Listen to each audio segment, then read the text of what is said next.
ప్రస్తుతం ఎంపీ ఎన్నికల హడావిడి తెలంగాణలో మొదలైంది. సో ఏ పార్టీకి ఎన్ని స్థానాలు వస్తాయని చెప్పేసి ఇటు సర్వే సంస్థలు కావచ్చు, నాయకుల దగ్గర కూడా కొన్ని సర్వే సంస్థలు కూడా అంటే వాళ్ళు కూడా ఏర్పాటు చేసుకుంటున్నారు. మరి ఇక్కడ ఏంటంటే బీసీల ఓట్ బ్యాంక్ అనేది చాలా కీలకంగా మారింది. ఇప్పటికీ మాదిగ ఓట్ బ్యాంక్ అనేది కాంగ్రెస్ పార్టీకి వెయ్యొద్దంటూ మందకృష్ణ మాదిగ గారు కూడా ప్రచారం చేస్తున్నారు. అలాగే మాజీ మంత్రివర్యులైనటువంటి మోత్కుపల్లి నరసింహులు గారు కూడా మాదిగలకు అన్యాయం చేస్తుండు రేవంత్ రెడ్డి గారు కూడా అని చెప్పేసి కూడా వాళ్ళు చెప్తున్నారు. సో మరి బీసీలు ఇటు కాంగ్రెస్ వైపు ఉన్నారా, భారతీయ జనతా పార్టీ వైపు ఉన్నారా, లేకపోతే 6 సీట్లు ఎంపీ స్థానాలు కేటాయించినటువంటి బీఆర్ఎస్ సైడ్ ఉన్నారా అనేది ఈరోజు మాట్లాడడానికి ప్రస్తుతానికి మన స్టూడియోలో బీసీ రాజ్యాధికార సమితి అధ్యక్షులు దాస్ సురేష్ గారు ఉన్నారు. సో వారిని ఇన్వైట్ చేద్దాం. దాస్ సురేష్ గారు. సో దాస్ సురేష్ గారు, ఇప్పుడు దాదాపుగా ఎంపీ ఎన్నికల్లో బీఆర్ఎస్ పార్టీ 6 స్థానాలు బీసీలకు సీట్లు కేటాయించింది. భారతీయ జనతా పార్టీ 4 స్థానాల వరకు ఇచ్చింది, 5 స్థానాలు. కాంగ్రెస్ పార్టీ మాత్రం ప్రస్తుతం వరకు 3 స్థానాలు మాత్రమే బీసీలకు ఇవ్వడం అనేది జరిగింది. సో ఆల్రెడీ మాదిగలు కాంగ్రెస్ ఓటేద్దని చెప్పేసి బహిరంగంగానే ప్రచారం చేస్తారు. మోత్కుపల్లి నరసింహులు గారు కావచ్చు, మందకృష్ణ మాదిగ గారు కావచ్చు. సో బీసీలు ఎటు సైడు, బీసీలు ఏ పార్టీకి మద్దతు తెలిపే అవకాశాలు ఉన్నాయనుకోవచ్చు. ఇప్పుడు మనము ప్రధానంగా ఈ ఎలక్షన్లో కనుక చూసేది ఉంటే ఇప్పటివరకు ఏంటంటే బీఆర్ఎస్ పార్టీ 6 స్థానాలలో బీసీలకు అవకాశం ఇచ్చింది. 6 స్థానాలలో ఏంటంటే ఒకటి చేవెళ్ళ ఒకటి, తర్వాత హైదరాబాద్ ఒకటి, సికింద్రాబాద్ ఒకటి, అదే రకంగా జహీరాబాద్ ఒకటి, దాంతోపాటు మన భువనగిరి ఒకటి, దాంతోపాటు ఏంటంటే నిజామాబాద్లో కూడా ఒకటి ఇవ్వడం జరిగింది అన్నట్టు. దాదాపు 6 స్థానాలలో బీఆర్ఎస్ పార్టీ బీసీలకు అవకాశం ఇచ్చింది. బీజేపీ వచ్చేసి 5 స్థానాలలో బీసీలకు అవకాశం ఇచ్చింది. అందులో ప్రధానంగా ఏంటంటే ఒకటి నిజామాబాద్, కరీంనగర్, అదే రకంగా మల్కాజ్గిరి, సికింద్రాబాద్, భువనగిరి సికింద్రాబాద్ కిషన్ రెడ్డి గారు మన మల్కాజ్గిరికి ఇవ్వడం జరిగింది అన్నట్టు. సో ప్రధానంగా ఏంటంటే 5 స్థానాలలో బీజేపీ అవకాశం ఇచ్చింది, 3 స్థానాలలో కాంగ్రెస్ పార్టీ అవకాశం ఇచ్చింది. ఒకటి ఏంటంటే జైరాబాద్ లోపల సురేష్ షెట్కర్ వారికి, అదే రకంగా మెదక్ లోపల నీలం మధు గారికి, మరి సికింద్రాబాద్ లోపల దానం నాగేంద్ర గారికి ఒక 3 అవకాశాలు ఇవ్వడం జరిగింది. అయితే సీట్ల పరంగా చూస్తే కాంగ్రెస్ పార్టీ కేవలం 3 స్థానాలలో మాత్రమే బీసీలకు అవకాశం ఇచ్చి ఒక రకంగా సీట్లను కేటాయించేటటువంటి విషయం లోపల వెనుకంజలో ఉన్నట్టు మనం చెప్పొచ్చు. మరి అలాగని చెప్పి బీఆర్ఎస్ పార్టీ 6 స్థానాలలో ఇచ్చింది కదా, మరి బీసీలు అంటే ఎక్కువ ప్రేమ ఉందా అని అనుకుంటే బీసీల మీద ఎక్కువ ప్రేమ కంటే కూడా కేసీఆర్ గారు ఏంటంటే ఒక మైండ్ గేమ్ ఆడుతున్నట్టు మనకు చాలా స్పష్టంగా అర్థమవుతుంది. అంటే అధికారంలో ఉన్నప్పుడు ఇవ్వాల్సినటువంటి ఏదైతే మెజారిటీ వర్గాలకు టికెట్లు ఇవ్వకుండా ఇప్పుడు అధికారం కోల్పోయిన తర్వాత సామాజిక న్యాయం అనేటటువంటి ఒక అంశాన్ని కేసీఆర్ గారు ఎత్తుకొని ఇప్పుడు 6 సీట్లలో మేమే ఎక్కువ సీట్లు ఇచ్చినామని చెప్పేసి అని బీఆర్ఎస్ పార్టీ చెప్తుంది. మరి ఇంకొక విధంగా చూసేది ఉంటే ఏంటంటే అంతకు ముందు కూడా బీసీలు ఎక్కువ స్థానాలలో ఎంపీలుగా గెలిచినటువంటి పార్టీ ఏదైనా ఉంది మన రాష్ట్రంలో అంటే ఏదంటే బీజేపీని మనం చెప్పుకోవచ్చు. అదే రకంగా ఇప్పుడు బీజేపీ కూడా మనం చూసేది ఉంటే బీజేపీలో ప్రధానంగా ఇచ్చినటువంటి 5 స్థానాలు ఏవైతున్నాయో బీసీలకు అవన్నీ కూడా బలమైనటువంటి బీసీ నాయకులకు వాళ్ళ అవకాశం ఇవ్వడం జరిగింది. అంటే ఇప్పుడు ఏదైతే జరగబోయేటటువంటి ఎన్నికల లోపల ఇప్పుడు ప్రధానంగా బీసీలు ఏంటంటే కొన్ని వాళ్ళకు సంబంధించినటువంటి హక్కుల కోసం, సమాన అవకాశాల కోసం ప్రయత్నాలు చేస్తూ ఉన్నారు.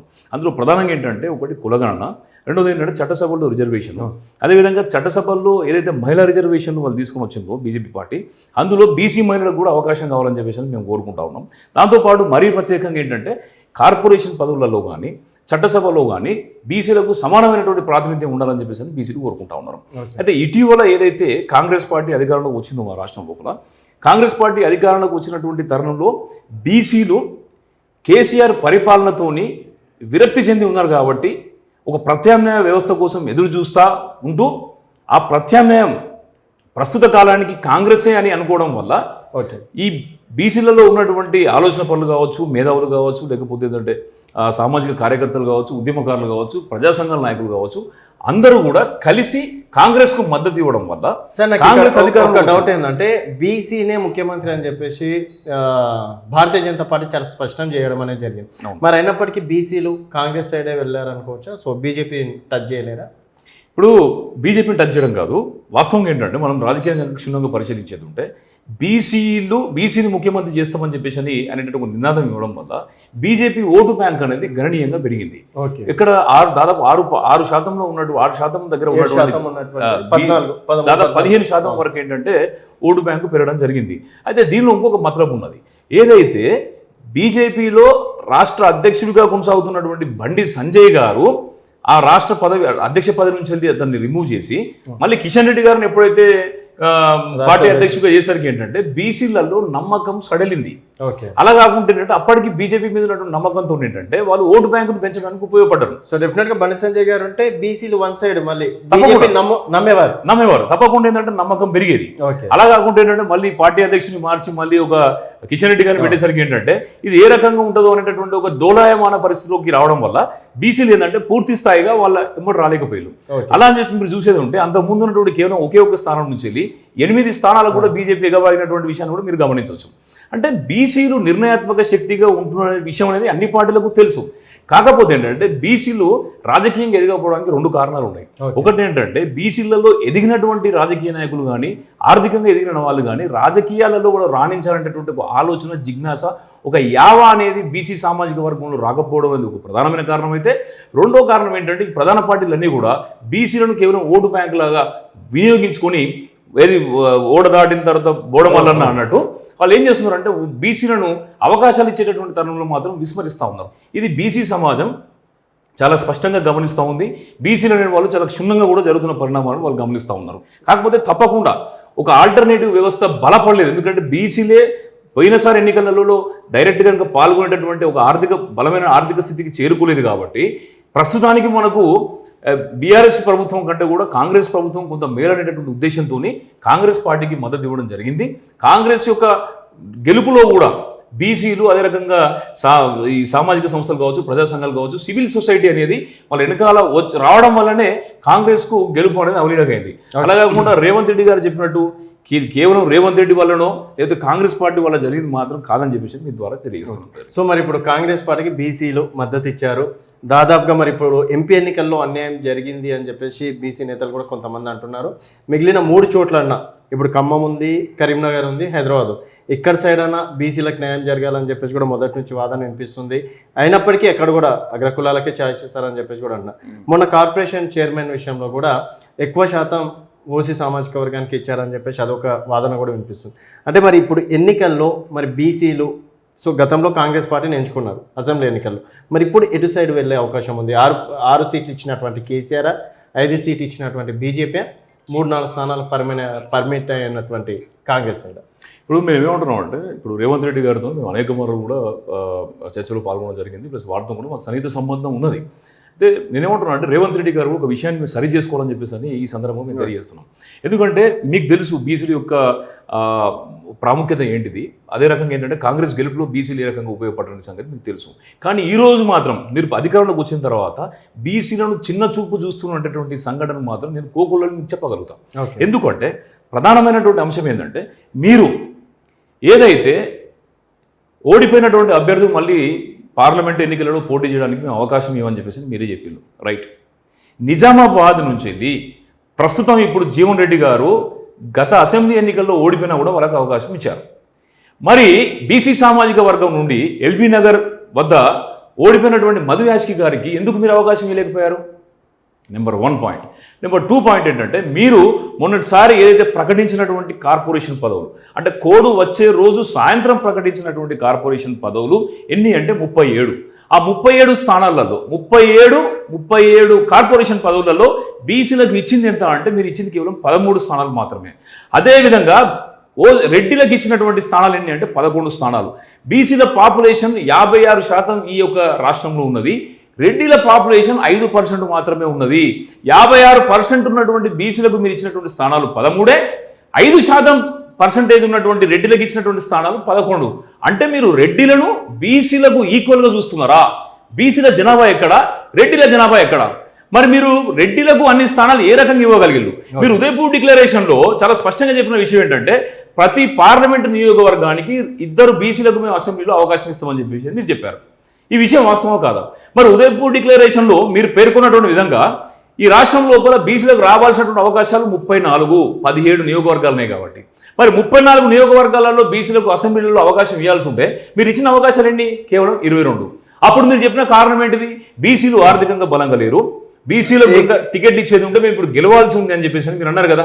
రైట్. మరి మీరు అన్న తర్వాత ఇప్పుడు మీ చేతిలో అధికారం ఉంది కదా, బీసీలు మీ వెనకాలే వచ్చారు కదా, మరి ఈసారి మీరు అవకాశం ఇచ్చేటటువంటి తరుణం లోపల బీసీలకు ఎందుకు మీరు పెద్దపీట వేయలేకపోతున్నారు? బీసీలు దాదాపు 8 నుంచి 10 స్థానాలలో చాలా ప్రభావితమైన శక్తి విషయం వాస్తవం కాదా?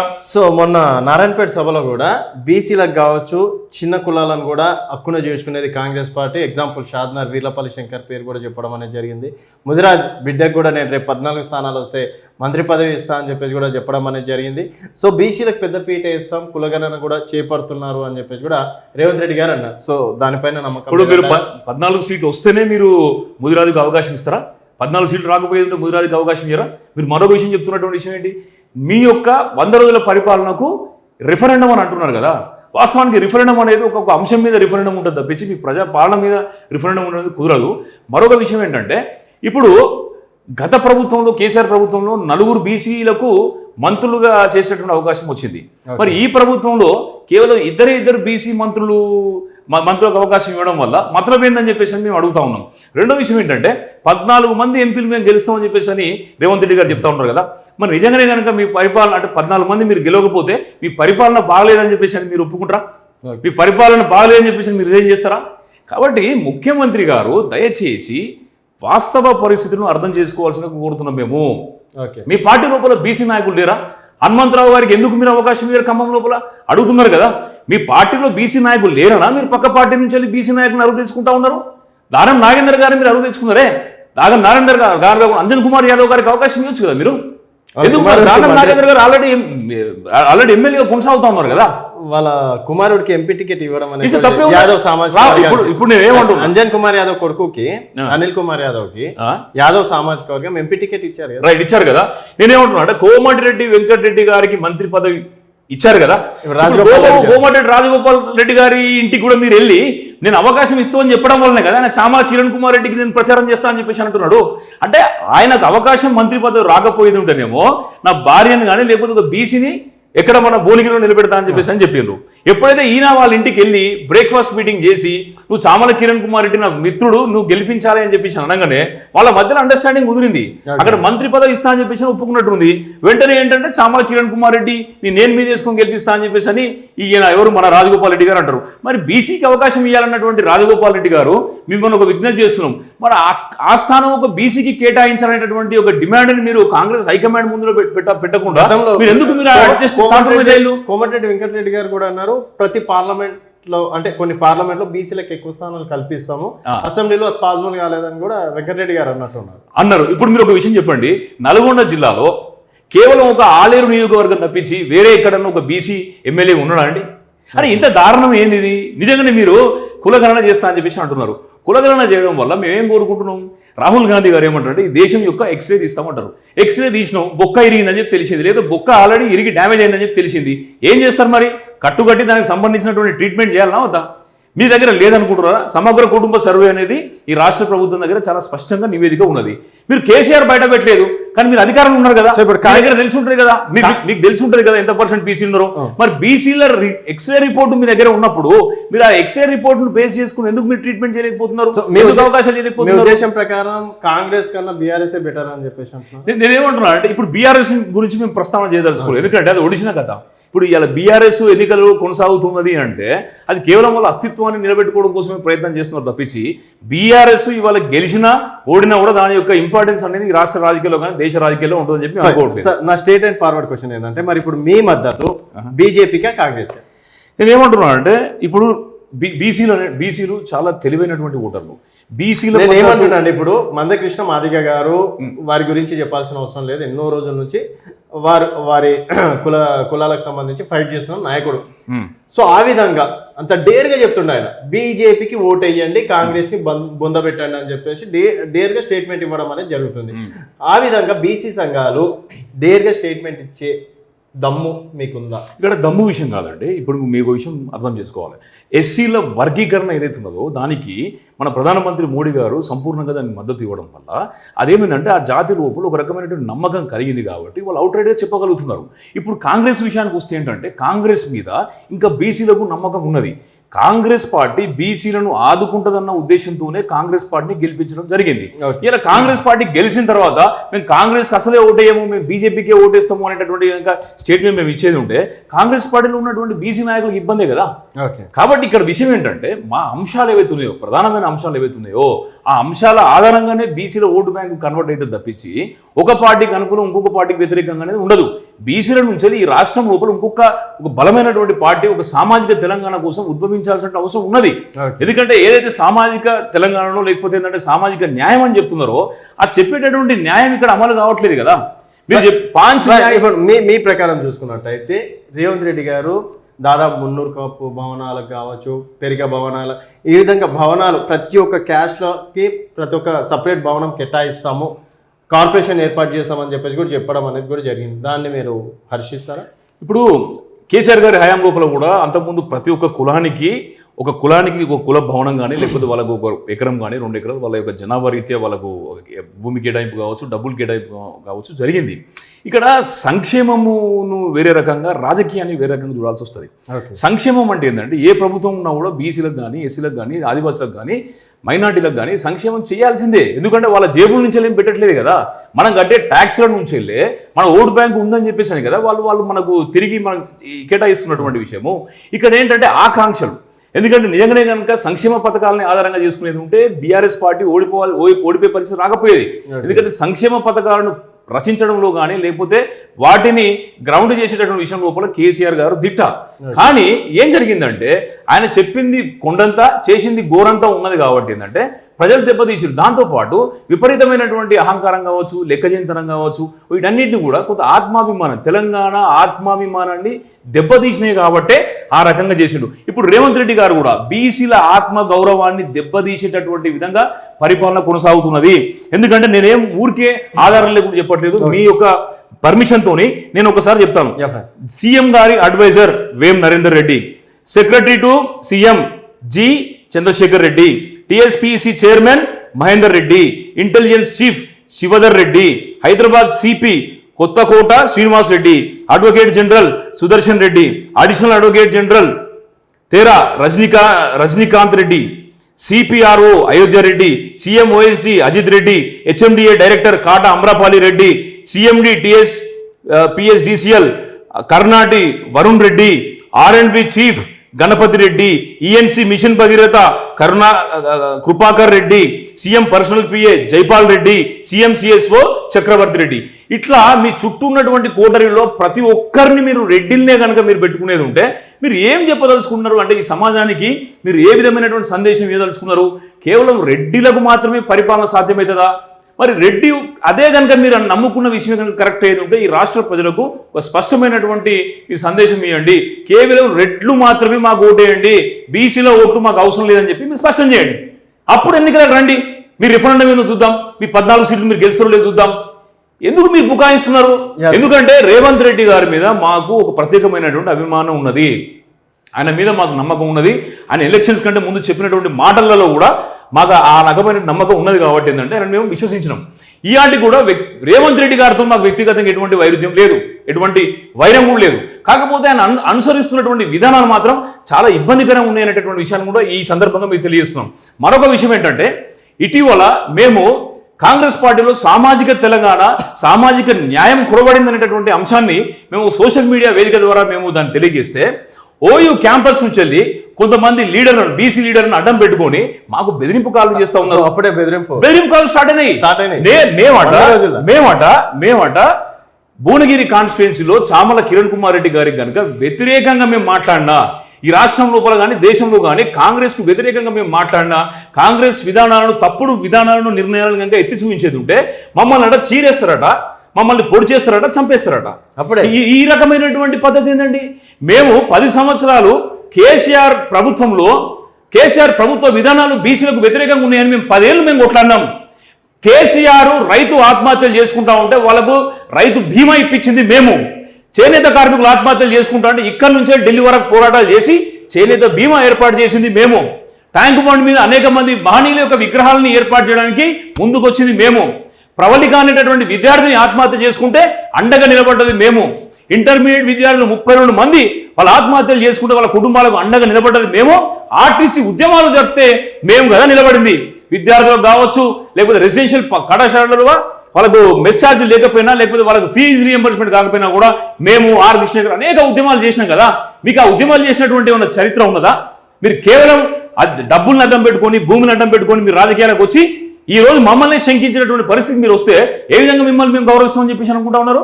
అరే 10 సంవత్సరాలు మేము కొట్లాడినా కూడా మా మీద బెదిరింపులకు వాళ్ళు ఏం పాల్పడలేదే. వాళ్ళు మేము చెప్తున్నటువంటి విషయాలు వాస్తవం కాబట్టి అర్థం చేసుకున్నారు. కనీసానికి వీలైతే ఏంటంటే వాళ్ళు సరిదిద్దుకునే ప్రయత్నం చేశారు. సో ఫైనల్ గా ఈ ఎంపీ ఎన్నికల సందర్భంగా ఏం చెప్తారు మీరు? ఒక బీసీ రాజ్యాధికారి సమితి అధ్యక్షుడిగా మీరేం చెప్తారు? నేను ఏమంటున్నాను అంటే ప్రధానంగా బీసీలకు కొన్ని అంశాలు చాలా ప్రాముఖ్యమైనటువంటి అంశాలు. అందులో కులగణన అనేది చాలా ముఖ్యమైనటువంటి అంశం. రాహుల్ గాంధీ గారు చెప్పినట్టు ఏంటంటే అది ఈ దేశానికి సంబంధించిన ఎక్స్రే. ఆ ఎక్స్రే బయటికి రావాల్సిందే, దాని రిపోర్ట్ అనేది పబ్లిక్ తెలియాల్సిందే. కానీ కేవలం తెలియడం మాత్రమే ముఖ్యం కాదు, దానిపైన దాన్ని ఆధారం చేసుకునేందుకు కొన్ని నిర్ణయాలు జరగాలి. ఆ నిర్ణయాల వల్ల బీసీలకు లాభం జరగాలి. కానీ రాహుల్ గాంధీ గారు చెప్తున్నది ఏంటిది? ఈ రాష్ట్రం లోపల రేవంత్ రెడ్డి గారు చేస్తున్నది ఏంటిది? రాహుల్ గాంధీ గారు చెప్పేటటువంటి సామాజిక న్యాయానికి ఈ రేవంత్ రెడ్డి గారు ఇక్కడ అనుసరిస్తున్నటువంటి విధానాలకు సామాజిక పొంతన ఉందా? నేనేమంటున్నా అంటే టైం ఇస్తే చేస్తారేమో కదా. నేను 120 రోజులలో మీరు చేసిన దాన్ని అనేది ఈ భవిష్యత్తులో చేయబెట్టేటువంటి కార్యక్రమాలకు అర్థం పడుతుంది కదా. నేను ఏమంటున్నా అంటే ఆ విధానాలు ఎక్కడ లేవే. మీరు కేవలం ఒక సామాజిక వర్గానికి మీరు ఇంపార్టెన్స్ ఇవ్వమని చెప్పేసి రాహుల్ గాంధీ గారు చెప్పలేదే. ఇప్పుడు అంతమంది దాదాపు 1200-1300 మంది తెలంగాణ లోపల అమరులైనప్పుడు సోనియా గాంధీ ఎవరు అమరులయ్యారు? అట్టడుగు వర్గాలు, పేద వర్గాలు, ఉద్యోగాలు రాకుండా నిరుద్యోగులు ఉన్నటువంటి వాళ్ళు కదా వాళ్ళు ఆత్మహత్యలు చేసుకున్నది. వాళ్ళ బలిదానాలు చూసి కదా సోనియా గాంధీ గారు ఏంటంటే తెలంగాణ ఏర్పడాలని చెప్పేసి అన్నది. మరి ఎందుకు సోనియా గాంధీ గారికి, రాహుల్ గాంధీ గారికి, ఖర్గే గారికి ఉన్నటువంటి ఒక బాధ్యత తెలంగాణ మీద రేవంత్ రెడ్డి గారికి లేకుండా పోతుంది? భవిష్యత్తులో బీసీలకు న్యాయం జరుగుతుంది అని చెప్పేసి భవిష్యత్తు ఎప్పుడు? భవిష్యత్తు ఇంకా 10 ఏళ్ళంటే మేము తెలంగాణ తెచ్చుకున్నదే సబ్బండ వర్గాలు. ఎన్నికల కోడ్ ఉంది, ఏమైనా ఏమంటారు పథకాలు ఇవ్వాలన్నా ఇంకేమైనా ఇవ్వాలన్నా కూడా ఇవ్వడానికి వీల్లేదు. సో ఆఫ్టర్ ఎంపీ ఎలక్షన్స్ తర్వాత అయినా మీకు నేనేమంటున్నా అంటే ఇప్పుడు మీ పాస్ట్ తెలిస్తే మీ ఫ్యూచర్ చెప్పొచ్చు. ఇప్పుడు మీరు తీసుకున్నటువంటి నిర్ణయాలు ఏవైతున్నాయో మీరు ఏమన్నారు? 1,00,000 కోట్ల రూపాయలతో 5 సంవత్సరాల్లో బీసీలకు మేము బడ్జెట్ ఏర్పాటు చేస్తామని చెప్పారు. మీరు మొదటి బడ్జెట్ మీరు ప్రవేశపెట్టారు కదా. మీరు దాని లెక్క ప్రకారం 20,000 కోట్ల రూపాయలు మీరు బడ్జెట్లో ప్రకటించాల్సి ఉంటుంది బీసీలకు. మీరు ప్రకటించింది ఎంత? 8,000 కోట్ల రూపాయలు. అంటే ఇక్కడ డెఫిసిట్ అయినట్టేనా? ఓకే. ఆ రకంగా మీరు పూలే భవన్ అని చెప్పేసి మీరు పూలే ప్రజాభవన్ అని చెప్పేసి పెట్టారు. పూలే ప్రజాభవన్ అని చెప్పేసి కేవలం పేరు పెట్టినంత మాత్రం బీసీల తలరాతలు మారతాయా? బీసీలకు మీరు మీ క్యాబినెట్ లోపల ఎక్కడ అవకాశం ఇచ్చిండు? మీ ఒక సీఎంఓ లోపల ఎక్కడ అవకాశం ఇచ్చిండు? స్థానాలు ఉన్నాయి కదా. మీరు ఒక్క పర్స్పెక్టివ్ కాదు నేను మాట్లాడుతుంది, బడ్జెట్ పర్స్పెక్టివ్ అయినా కూడా తప్పే జరిగింది. సీఎంఓ లోపల బీసీలకు అవకాశం ఇచ్చే కాడ తప్పే జరిగింది. కార్పొరేషన్ పదవుల దగ్గర తప్పే జరిగింది. బీసీలకు ఎంపీ టికెట్లు కేటాయించే దగ్గర తప్పే జరిగింది. ఉదయపూర్ డిక్లరేషన్ కూడా మీరు ఫాలో కాలేదు. అదే రకంగా ఎంపీలకు కూడా మీ దగ్గర పార్టీలో లేనవన్నట్టు మీరు పక్క పార్టీ నుంచి అరువు తెచ్చుకున్నారు. ఇన్ని రకాలుగా ఇవి జరుగుతూ ఉన్నాయి. అది కాకుండా ఏంటంటే మా మీద ఈ రకమైనటువంటి బెదిరింపులు ఎంతవరకు సంబంధించామండి? మీకు సేవ్ చేస్తామండి. మేము ఇవాళ రేవంత్ రెడ్డి లేకపోతే ఏంటంటే ఇంకొక బండి సంజయ్ లేకపోతే ఇంకొక కేటీఆర్ వీళ్ళు కాదు మా ముఖ్యం. తెలంగాణ ప్రజలు సుభిక్షంగా ఉండాలంటే ఇక్కడ ఉన్నటువంటి మెజారిటీ వర్గాలైన ప్రజలను గౌరవించాల్సినటువంటి అవసరం ఉంటుంది. తెలంగాణలో పథకాలకో లేకపోతే సీట్లు ఇచ్చినంత మాత్రాన తెలంగాణ ప్రజలు ఎవరిని విశ్వసించరు. ఆత్మ గౌరవాన్ని తాకట్టు పెట్టి తెలంగాణ ప్రజలు ఏది చేయలేరు. ఏం చెప్తారు? నేను అదే చెప్తున్నాను. నేను ఏమంటున్నాను అంటే బీసీలు వాళ్లకు అంటే బీసీల యొక్క ఆకాంక్షలకు ప్రయోజనాలు కలిగేటటువంటి విధంగా ఆయా అభ్యర్థులకు ఆయా పార్టీలకు వాళ్ళు ఇండివిజువల్ వాళ్ళకి నచ్చినటువంటి విధంగా చేస్తారు తప్పించి కేవలం క్యాండిడేట్ను పెట్టినంత మాత్రానో లేదా అరువు తెచ్చుకున్నంత మాత్రాన ఓట్లు ఇస్తున్నప్పుడు మాత్రం సరి అయినటువంటి విధానం కాదు. కాకపోతే ముఖ్యమంత్రి గారికి ఇంకొక అవకాశం ఉన్నది. ఏమంటే సరిదిద్దుకునే అవకాశం ఉన్నది. ఆ విధానాలు ఏవైతున్నాయో అవి కేవలం ఒక సామాజిక వర్గమే నాయనకాలం ఉందని చెప్పేసి అనుకుంటా ఉన్నారు. అది కాదు, మీరు సరిదిద్దుకునేటటువంటి విధంగా మీరు ఈ ఎన్నికలలో కనుక బీసీలకు పెద్దపీట వేస్తా అని చెప్పేసి హామీ ఇవ్వడం వల్ల, అదే రకంగా కరీంనగర్ ఖమ్మంలో కూడా బీసీలను కనుక నిలబెట్టడం ద్వారా మీరు ప్రజల యొక్క నమ్మకాన్ని చూరగొనే అవకాశం ఉన్నది. కాబట్టి ఆ రకంగా కనుక మీరు చేసేది ఉంటే తప్పకుండా బీసీలు మేము వెనుక నిలబడతారు. అంతే తప్పించి మేము ఇట్లనే చేస్తాం, మేము పక్క పార్టీ నుంచి అరువు తెచ్చుకుంటాం, మేము ఓన్లీ రెడ్డి సామాజిక వర్గానికే ఇంపార్టెన్స్ ఇస్తాం, బీసీలు అనగదొక్కుతాం అంటే బీసీలు మిమ్మల్ని అనగదొక్కేటటువంటి రోజు కూడా ఏదో దూరం లేదని చెప్పేసి కూడా ఈ సందర్భంగా థ్యాంక్ యూ అండి. Thank you so much. So మొత్తానికి అయితే బీసీలకు అయితే అన్యాయం జరుగుతుంది. ఇప్పటి వరకు చూసుకున్నట్టయితే 100 రోజుల్లో కూడా బీసీల ఏ విషయంలో కూడా ఎక్కడ కూడా ఎక్కువగా ప్రయారిటీ ఇవ్వలేదని చెప్పేసి కూడా దాస్ సురేష్ గారు చెప్తున్నారు. సో మీ అభిప్రాయం నిజంగా బీసీని